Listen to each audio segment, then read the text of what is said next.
In 2006, we lost Ronnie Sox of the famous Sox and Martin racing team. It was a shock to the Mopar world, and we all realized at that moment that we were not going to have our heroes around forever. Soon wrote an editorial in Mopar Collector's Guide referencing how we needed to do a Hall of Fame for the Mopar heroes that we grew up with, to preserve Mopar history for the future generations. As the years went by, I ran into a good friend of mine, Jim Kramer, at a show, and he asked me when I was going to do a Mopar Hall of Fame.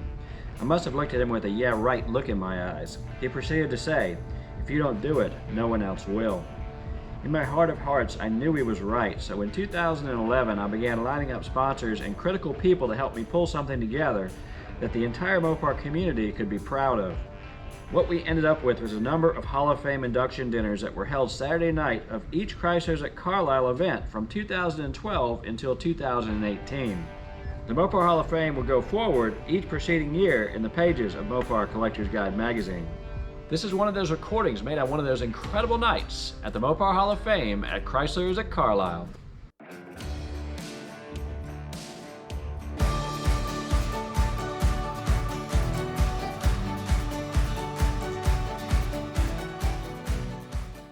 Without people like Mr. Weertman and his success that he enjoyed for decades, we would not be here tonight, because the stuff that he did is the reason that the Chrysler engines were so great. Most of us wouldn't be here, like I said, tonight if it weren't for him. So he will spend a few moments and explain to us about the development of some of these great engines. So come on up, please, sir.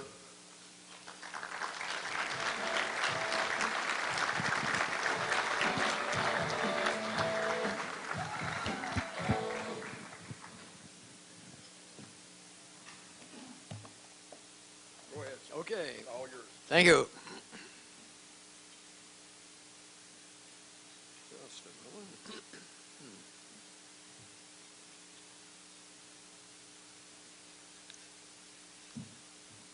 Thank you and good evening.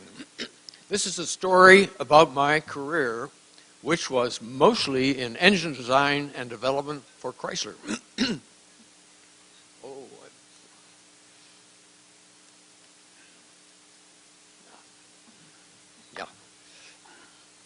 Started in 1947 with enrollment in Chrysler's two-year institute program, which included classroom studies and rotating 3-month job assignments. One assignment was a drafting class where we redesigned an existing 6-cylinder L-head engine by changing its bore and stroke, and then we had to redraw the affected parts. This is what gave me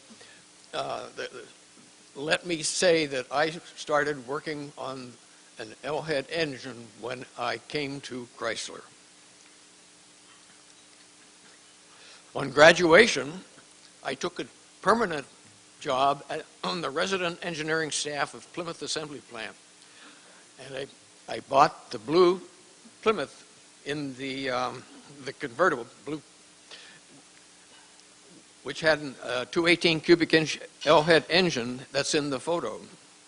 I also met at the plant the young lady who would later become my wife. That car has been my favorite. Then a big career break. In 1954, I was promoted to resident engineer of the new highly automated Mound Road V-8 engine plant that was being constructed in Detroit. A cross-section of the engine. It had a polysphere combustion chamber with the exhaust valves parallel to the cylinder bores and the intake valves excuse me, tipped toward the intake manifold. It was engineering coded the A479, and we always called it just the A engine. In November of '55, I had another big career break. It was a transfer and promotion to be manager of the engine design at Central Engineering. A new V8 was being completed. It was the big block B and raised B V8. A cross-section of the engine. It had wedge-shaped combustion chambers, 2 block heights, a low deck and a high deck to accommodate strokes of 3 3/8 and 3 3/4 inches. Initial displacements ranged from 350 to 413 cubic inches. A high-performance version of this 413 cubic inch raised B was under the hood of this 1959 Chrysler 300E car. It had two 4-barrel carburetors in tandem on top and generated 380 horsepower. This 1960 wild-looking version was released. That was the long branch cross ram with passages 30 inches long from the carburetor. It crossed over the top of the engine to get to the proper port on the opposite bank. That was a result of resonance tuning dynamometer test used in the Plymouth and Dodge high-performance cars. It was the Plymouth Sonoramic Commando and Dodge D500 Ram induction. New for 1962, we had dual plenums and diagonal carburetors on top of the engine. This was called the Max Wedge, and it was used in drag strip racing by the Ram Chargers and the Golden Commandos, and did very well. The drag strip wins brought magazine accolades. This is a group photo that was published in the Hot Rod magazine. On the far left is Tom Hoover. I'm in the middle. And I wanted to show this because I wanted Tom Hoover to be here in thought. And I think many of the people here knew Tom Hoover very well.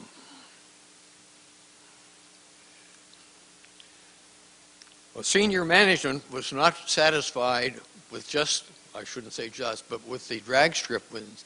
They wanted to win on the NASCAR, the high-speed ovals. That became a top priority in the performance program. And putting a Hemi head on the raised B engine was considered the surest way of getting the desired wins. We had done it before in 1951 when the first generation of Hemis was released, and Chryslers then went racing with that combination. Well, here is the layout that we started. It's dated March 23rd, 1963, that defined what was required to make the conversion of the big block engine from the wedge head to the Hemi head. Excuse me, winning the NASCAR race scheduled for February 23rd of 1964 at the Daytona International Speedway was declared as the target of this Hemi engine program.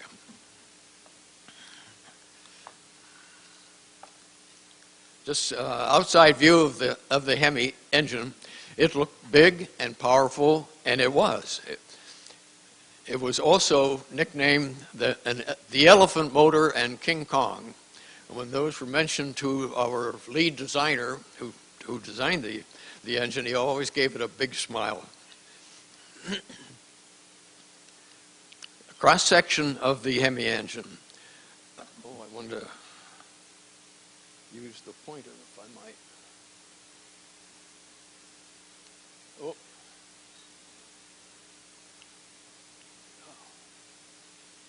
Sorry.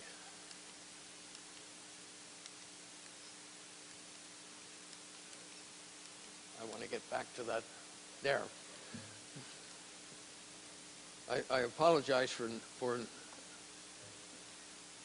still don't have. I don't have a pointer right now, but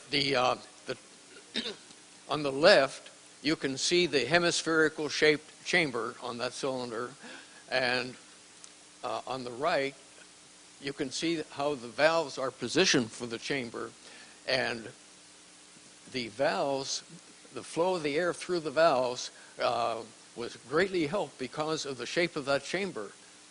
And it also meant that the spark plug had an excellent position in the chamber. And that combination really made the Hemi as good as it is.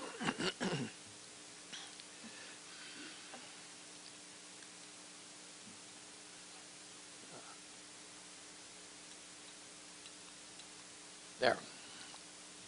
The Hemi first started on the dynamometer December 6 of 1963.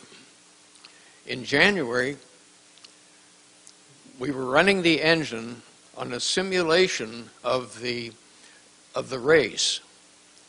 We had the enough controls so that we could load the engine just as if it were running around that racetrack.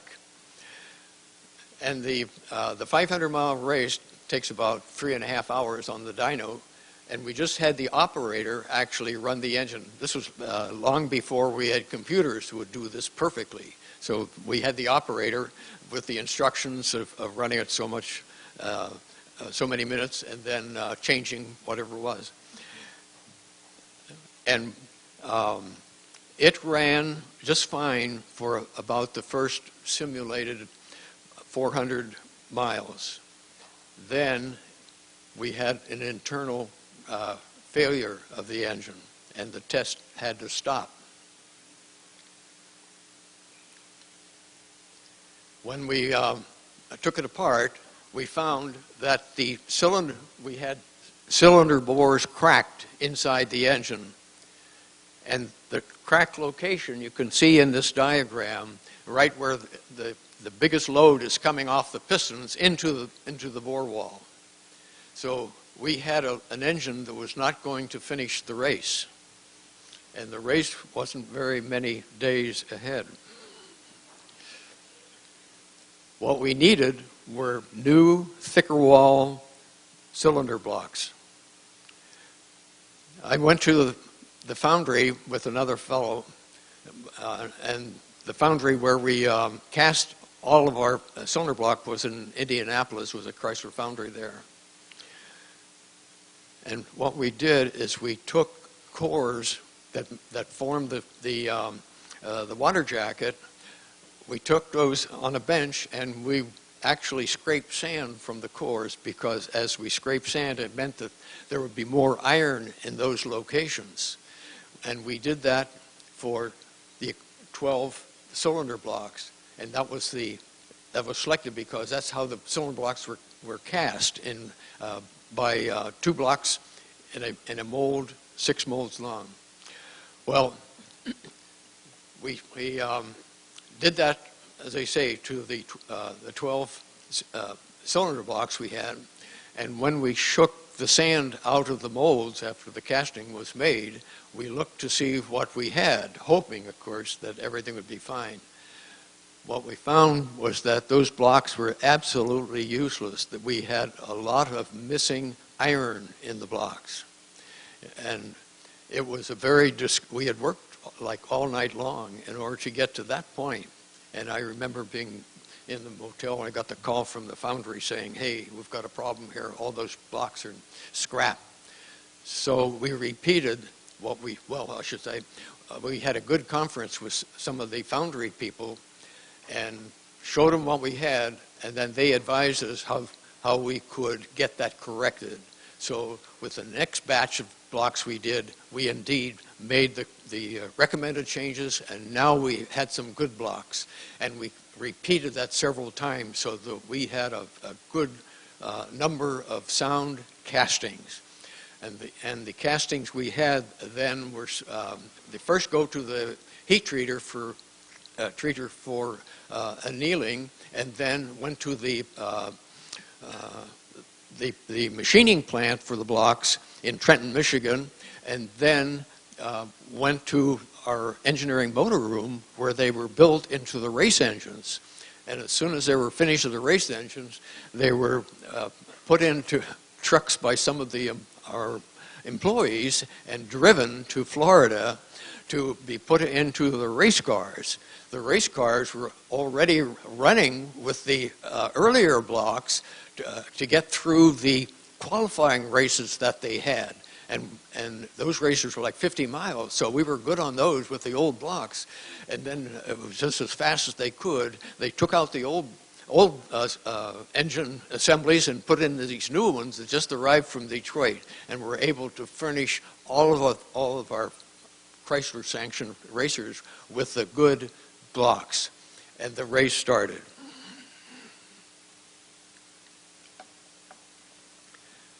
Well, all this work was rewarded on February 23rd, 1964. The Hemi-powered Plymouths took first, second, and third at Daytona International Speedway. Petty, in car number 43, won the race. Jimmy Pardue came in second, and Paul Goldsmith third. A new track record was set at 154.334 miles per hour. The winning block was cast on February 10th, 1964. It was amazing. And I was there at the race, and I had a seat in the grandstand, and alongside of me was another Chrysler engineer. So the two of us were in the grandstand. We had selected the seats so we would have a good view of all the pits. And with binoculars, we could see very clearly what was happening in the pits. Well, the race started, and then they went around about maybe 15 times, and here come the cars into the pits. And the cars are coming in, and the hoods are going up. And we're thinking, this isn't right. The cars should, when the hoods go up and their cars come in that early, there's something bad has happened to those cars. Well, there's this big flurry of activity around the front of the cars, and then the hoods came back down, and the cars all roared out on the track. And what we found out later was that there was debris on the track, and there was so much debris on the track that it plastered the radiators of the car, and the engines were all overheating. So the drivers were bringing in the cars to get that stuff cleaned off so they could run. And after that, there was no problem with any of the cars for the rest of the race, and it was a wonderful feeling for us. In addition to NASCAR, the Hemi's documented drag strips. And here's the Ramcharger's Candy-Matic, is what they call the car, with Jim Thornton driving, achieved a record of 130.06 miles an hour in the quarter mile at the 1964 National Hot Rod Association U.S. Nationals meet. After the Hemi's success in 1964, NASCAR said to Chrysler that you have to make more of these cars. These cars right now are only available to a few select people. We want you to have them available for everybody. So we were then obliged to make what we called the street Hemi that would be sold through dealerships, so anybody who wanted an engine could get it. And this is the street Hemi as a result of that. It was released for 1966, and it has the tandem 4-barrel carburetors on top. We used the Marine and Industrial Division of Chrysler to build these engines on a regular production basis.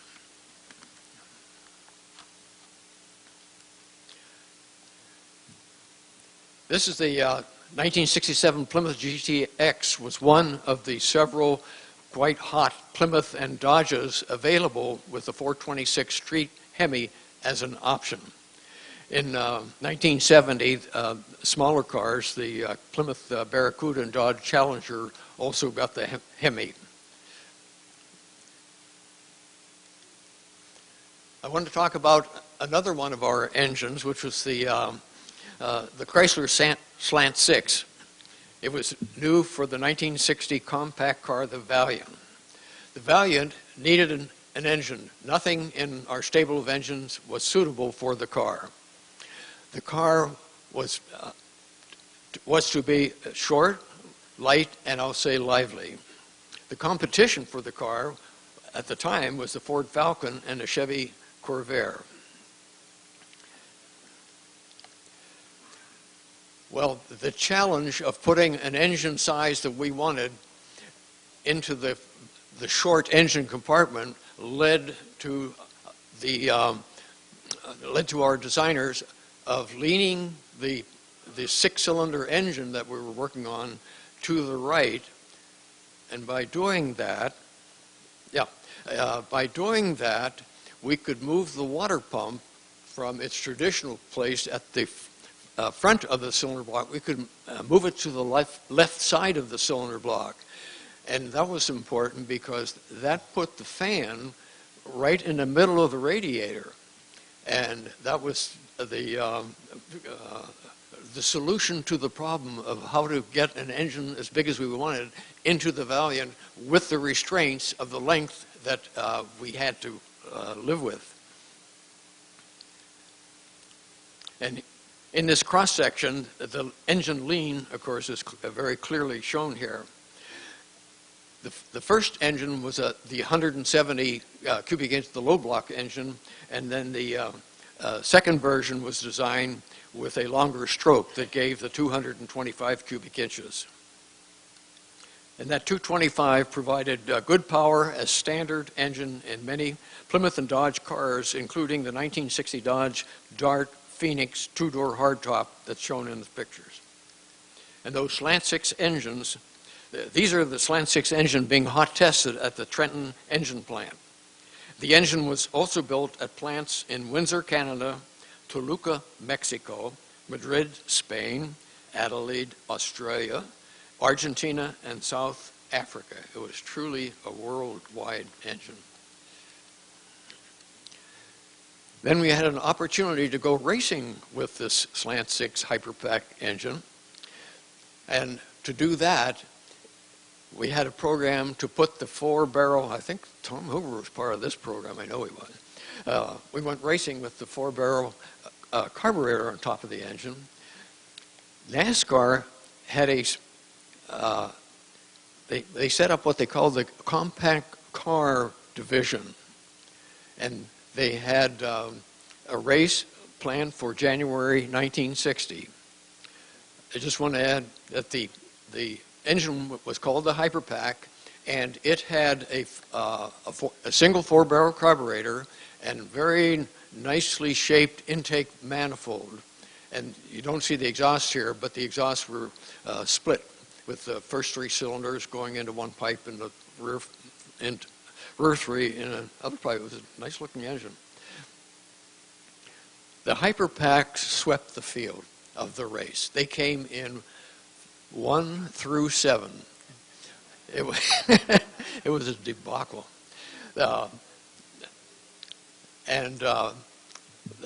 NASCAR decided to abandon the race. I don't think the race was ever held again. Well, over the years, there were many, many other engines that I worked on. A few of them are shown here. In the upper left is that LA V8. That was occasioned because we wanted to have a V8 for the Valiant car, and it had to be the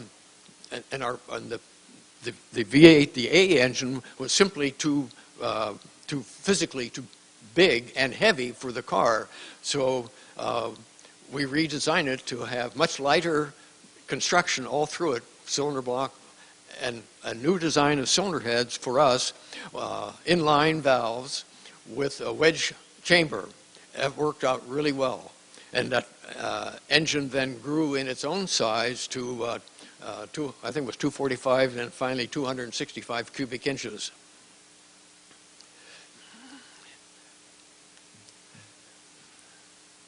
And our departments did a little work on the turbo, on the Chrysler gas turbine.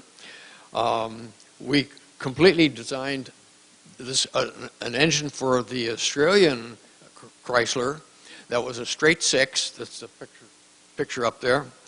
And then we had an engine we worked on for a while. We called it the semi-Hemi, and it was to be almost as good as a Hemi, but also much less costly to build. The engine was built and was running, but then the program was canceled because the reality was that the market for these very high-powered engines, big high-powered engines, was simply dissolving. So we knew it wasn't commercially favorable at all. Then we did a V6 engine of small size for the front drive vehicles. And then we had a program that never went in production. We had a diesel version of our Slant Six engine. And that was developed so that we had engines in trucks working very well. Engineering was ready to put it in production, but there was a decision from our senior management that the market wasn't going to be there. And so the program was canceled. And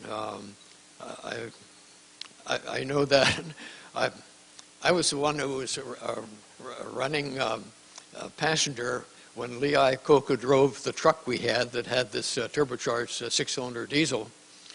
And that was to show him how good that engine was. And it was really quite a good combination. And he didn't say anything about it after our little demonstration trip was over. And it was like 2 months later, then it hit the news that Chrysler was not going to go further with that program. And we never had that race G engine diesel then. And this, I retired. I went back to Chrysler working as a per diem, and this was a wonderful assignment I got in that group, as Pete knows, and will speak of. This is February of 1989.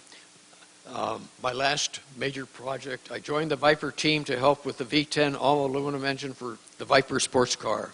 The engine started out as an iron cylinder block engine for use as a truck engine.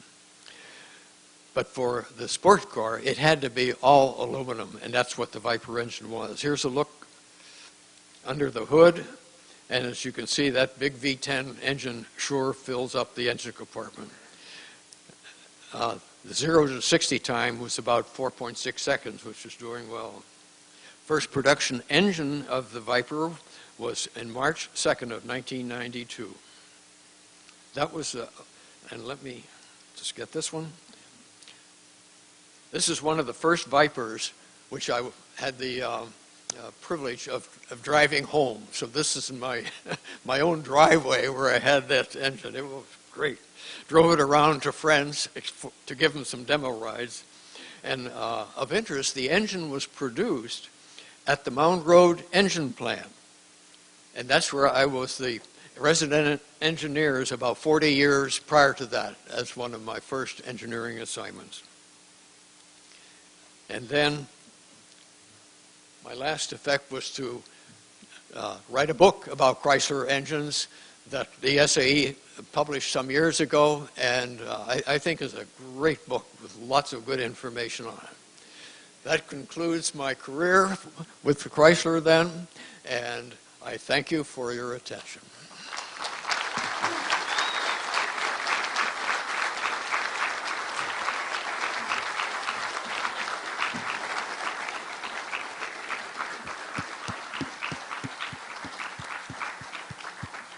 Sir, there's one thing for sure. Everybody in this room has had something to do with one of your engines at one time or another. And that's the reason we're all here. We're all able to have as much fun as we've had in life is because of people like you. Thank you very much, sir.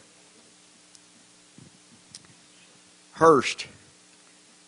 Hurst is the most recognized word in the performance world. I bought my first Hurst shifter in 1961, and it really changed my life. Hurst shifters were the choice of all the Mopar racers. I will never forget toward the end of 1970, after I'd started driving for Buddy and Ronnie, Buddy told Ronnie and I that he was talking to another shifter company. Ronnie's response was quick. He said, "Buddy, if if you change the shifters in these cars, you'll be driving them.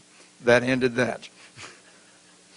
Hurst put together a various package, including the 68 Hemi Superstock cars. When you say the word Hurst, you can not only think of shifters, but the iconic Linda Vaughn, the greatest lady in racing. Hurst was originally called Hurst Campbell, and Mr. Campbell is with us tonight.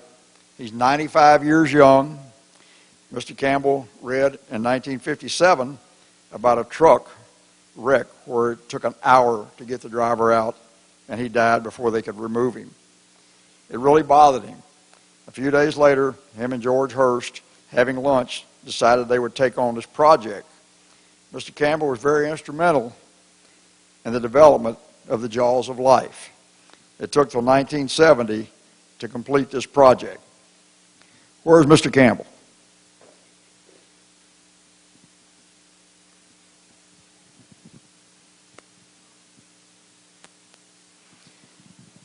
Mr. Campbell, you've been very instrumental in saving a lot of lives in this country because of the Jaws of Life and what you did with it.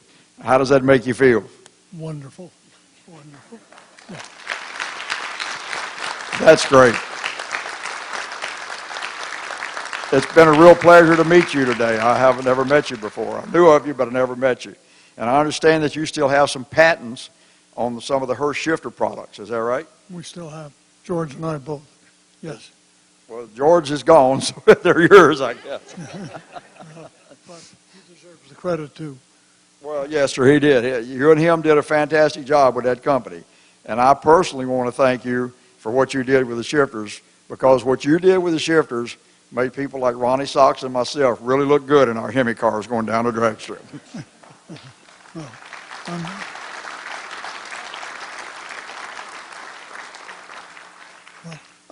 Pardon me. I'm happy that the Jaws of Life works, and that was the result, really, of a newspaper story in which a man was driving a truck on a section of the docks down in Philadelphia, ran into the side of a railroad car, and it took him an hour and 5 minutes to get him out of the truck, and 5 minutes before he got out, he died. That doesn't happen anymore, thanks to you, sir. We hope not. That's what the attempt was, to remove that time that it takes to get somebody out of a vehicle. You did a fantastic job on it, sir. Thank you very much.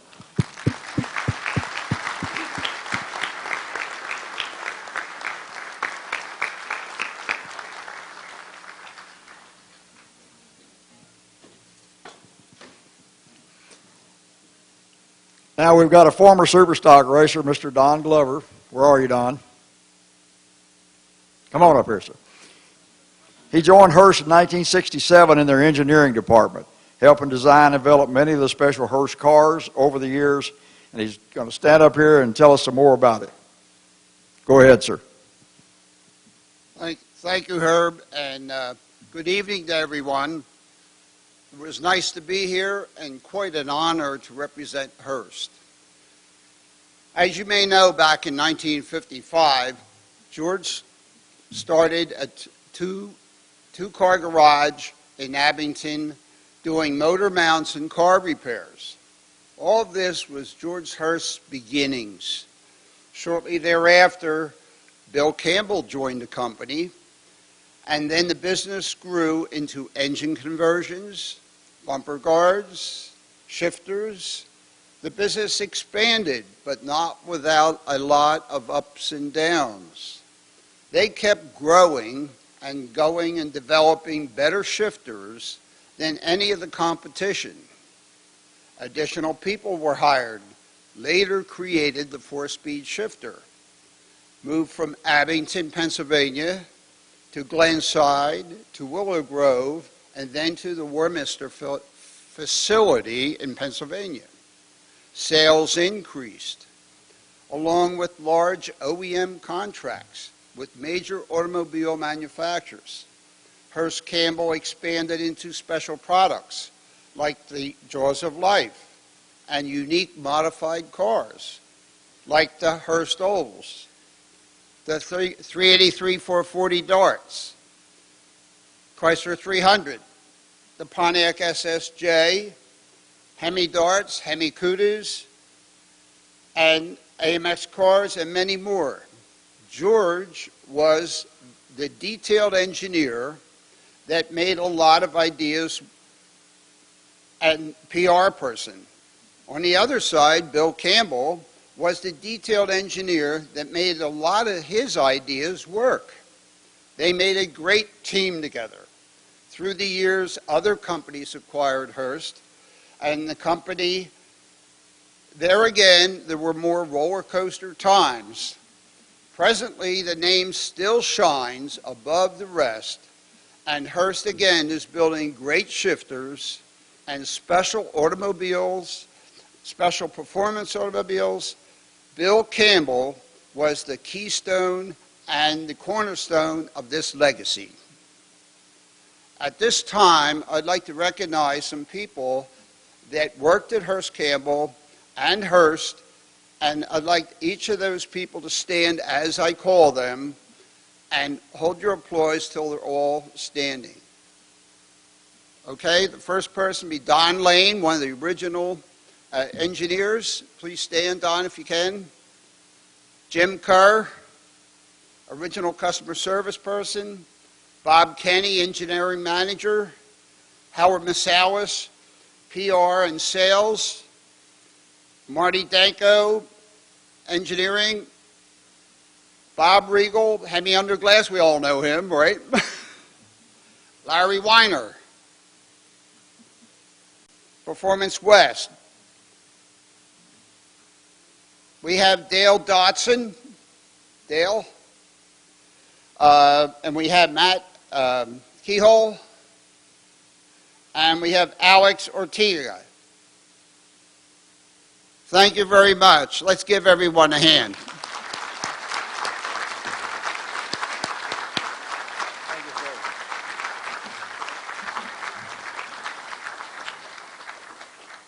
I had the pleasure. Okay. I had the pleasure of working with a lot of these guys. Jimmy Kerr, I think, was the first guy that I met at Hurst. Howard, known him forever. He's been around forever, I think. But these people were great. They were the racer's friend at the drag strip. When I believe I'm right, Jimmy built the shifter for my 65 Hemi car. I wanted the shifter moved back by my hip instead of coming out from under the dash with that funny-looking lever they had. And he fixed me one of the first hockey stick shifters, and it just worked beautiful. And the rest is history. The next inductee, introducing her is special to me.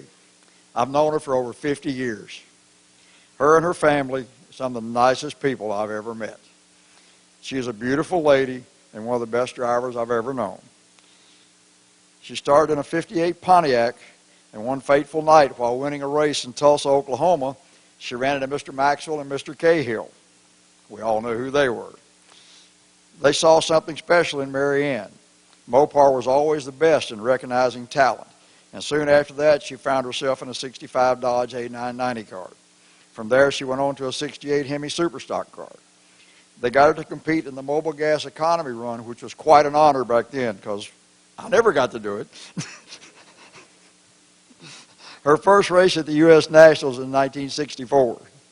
Her last race at the U.S. Nationals was 2014.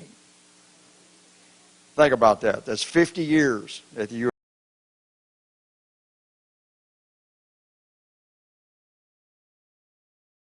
If you like this video, please smash the like button. And if you want to see more videos like this one online, hit the subscribe to Mopar TV button. It's totally free. Also, if you'd like to support the Mopar Hall of Fame and vote for future inductees, go to MoparCollectorsGuide.com and subscribe to the only Mopar magazine that matters. A portion of your subscription will go to help keep Mopar history alive for future generations.